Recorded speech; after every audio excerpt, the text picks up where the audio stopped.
오늘 우리에게 주신 하나님의 말씀은 구약 성경 창세기 49장 1절에서 15절까지 말씀입니다. 말씀을 봉독하겠습니다. 야곱이 그 아들들을 불러 이르되 너희는 모이라. 너희가 후일에 당할 일을 내가 너희에게 이르리라. 너희는 모여 들으라. 야곱의 아들들아, 너희 아버지 이스라엘에게 들을지어다. 르우벤아, 너는 내 장자요 내 능력이요 내 기력의 시작이라.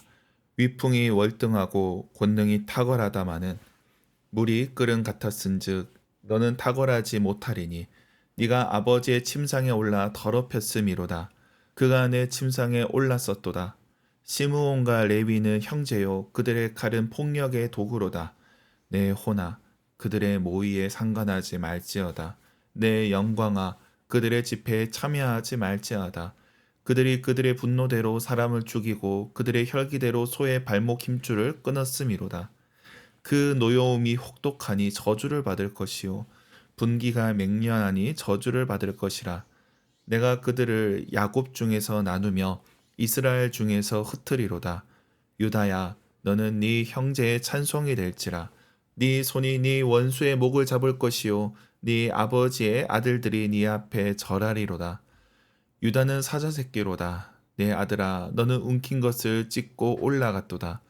그가 엎드리고 웅크름이 숫사자 같고 암사자 같으니 누가 그를 범할 수 있으랴. 규가 유다를 떠나지 아니하며 통치자의 지팡이가 그 발 사이에서 떠나지 아니하기를 실로가 오시기까지 이르리니 그에게 모든 백성이 복종하리로다. 그의 나귀를 포도나무에 매며 그의 암나귀 새끼를 아름다운 포도나무에 맬 것이며 또 그 옷을 포도주에 빨며 그의 복장을 포도즙에 빨리로다. 그의 눈은 포도주로 인하여 붉겠고 그의 이는 우유로 말미암아 희리로다. 스불론은 해변에 거주하리니 그곳은 배에 매는 해변이라. 그의 경계가 시돈까지 이리로다. 이사갈은 양의 우리 사이에 꿇어앉은 건강한 나귀로다. 그는 쉴 곳을 보고 좋게 여기며 토지를 보고 아름답게 여기고 어깨를 내려 짐을 메고 앞제 아래에서 섬기리로다. 아멘. 매일 성경 순서에 따라 창세기 49장 말씀을 살펴보겠습니다. 오늘 말씀은 야곱이 아들들을 축복하는 장면입니다. 앞서 요셉의 아들 므낫세와 에브라임을 축복했고 이제 나머지 아들들에게 축복하게 됩니다. 그런데 이러한 축복이 우리가 생각하는 축복과는 조금 차이가 있습니다. 사실 오늘 본문은 축복의 성격보다 예언의 성격을 띠고 있습니다. 그래서 오늘 본문 1절에는 후일에 당할 일을 이르리라 이렇게 말씀을 시작합니다. 오늘 본문은 르우벤과 시므온, 레위, 유다, 스불론, 이사갈에 대한 말씀을 담습니다. 각 내용을 살펴보겠습니다. 먼저 르우벤은 야곱의 장자였지만 서모 빌하와 간통한 자였습니다. 그래서 4절에 아버지의 침상에 올랐다 나옵니다. 있어서는 안 될 일을 벌였던 겁니다. 아버지의 여인을 취하는 것, 이는 아버지를 몰아내고 그 자리를 차지하겠다는 것으로 여길 수 있습니다. 그래서 나중 역사를 살펴보면 다윗의 아들 압살롬이 반란을 일으켰을 때 아버지 다윗의 후궁들을 취하게 됩니다. 어쨌든 르우벤은 믿음의 가정에서 해서는 안 될 일을 했던 것입니다. 그가 탁월하고 장남이라 하지만 그러나 그 역할을 감당할 수 없게 됩니다. 그리고 두 번째는 시므온과 레위에 대한 말씀입니다.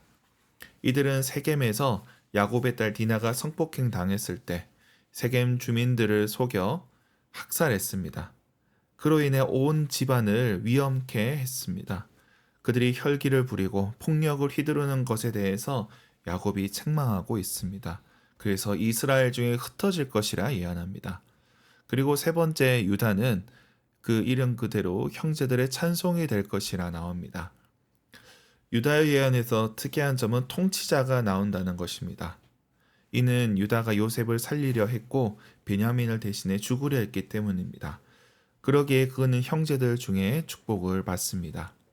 여기 나오는 통치자는 단순한 왕을 넘어 메시아, 예수 그리스도에 대한 예언으로도 볼 수 있습니다. 그리고 스불론으로 넘어갑니다. 스불론은 해변에 거주할 것이고 이사갈은 좋은 땅을 얻게 될 것이라 예언합니다. 다만 그 땅이 압제받을 것을 말씀하고 있습니다. 그렇게 오늘 본문이 마무리되고 있습니다. 오늘 본문에서 우리가 눈여겨볼 부분은 레위와 유다에 대한 부분입니다. 레위는 그 폭력성으로 인해 저주를 받습니다. 자손들이 뿔뿔이 흩어질 거란 예언을 받게 됩니다. 어쩌면 폭력에 대해서 혹독한 징계를 내린 것입니다. 근데 이러한 저주는 출애굽기 32장에서 바뀌게 됩니다. 이스라엘이 애굽을 떠나 시내산에 머물 때에 그들은 모세가 없을 때에 금송아지를 만들고 섬겼습니다. 이때 레위 지파가 모세의 명을 받아 백성들을 심판합니다. 그때 그들이 각자 칼을 들고 형제 자매도 가리지 않고 그 심판을 수행함으로 하나님을 섬깁니다. 그로 인해 그들이 하나님을 섬기는 자들이 되었습니다. 각 성에 흩어져 하나님을 섬기는 자로 세워지게 됩니다. 저주가 변하여 복이 된 것입니다.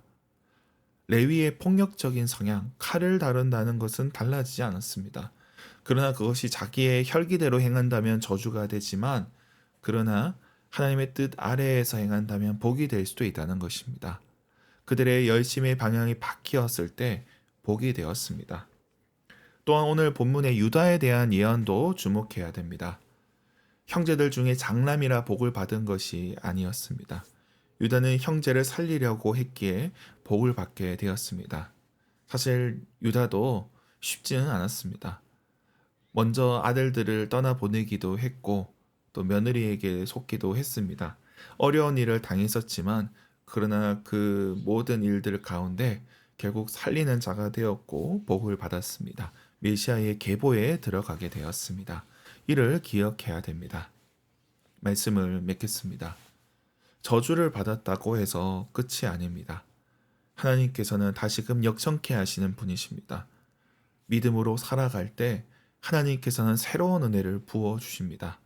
새로운 은혜로 그렇게 한 걸음 나아가는 저와 여러분이 되길 주님의 이름으로 축원합니다. 기도하겠습니다. 하나님 아버지, 오늘 하루 우리에게 새로운 은혜를 주시니 감사합니다. 비록 우리가 실패하고 좌절하고 혹여 저주를 받았다 할지라도 거기서 멈추지 않게 하시고 새로운 은혜를 향해 나아가게 하옵소서. 우리의 열심이 인간적인 혈기를 부리는 것이 아니라 하나님을 위한 열심으로 바뀌게 하여 주시옵소서. 우리의 형제 자매들을 살리는 그런 열심으로 바뀌게 하여 주시옵소서. 우리 연약한 지체들을 위해서 기도합니다. 주님께서 병상에 있는 자들, 또 수술을 앞둔 이들, 주님께서 연약한 자들과 함께하여 주시고 지켜주시옵소서. 또한 우리 자녀들 믿음으로 살게 하시고 또 그들이 각자 있는 그곳에서 하나님의 뜻을 분별하게 하여 주시옵소서. 태의 열매를 놓고 기도하는 가정에게 주님께서 새로운 생명을 허락하여 주시옵소서. 기쁨을 더하여 주시옵소서. 오늘도 직장으로 나가는 이들이 있습니다. 그들의 삶의 자리 가운데 함께하여 주시고 그들의 손으로 하는 일이 헛되지 않게 하여 주시옵소서. 모든 일들을 마치고 돌아올 때는 주님께서 주신 은혜로 말미암아 기쁨으로 돌아올 수 있게 하여 주시옵소서. 오늘의 모든 삶의 순간 가운데 주님 함께하여 주시옵소서. 감사드리며 예수님의 이름으로 기도드립니다. 아멘.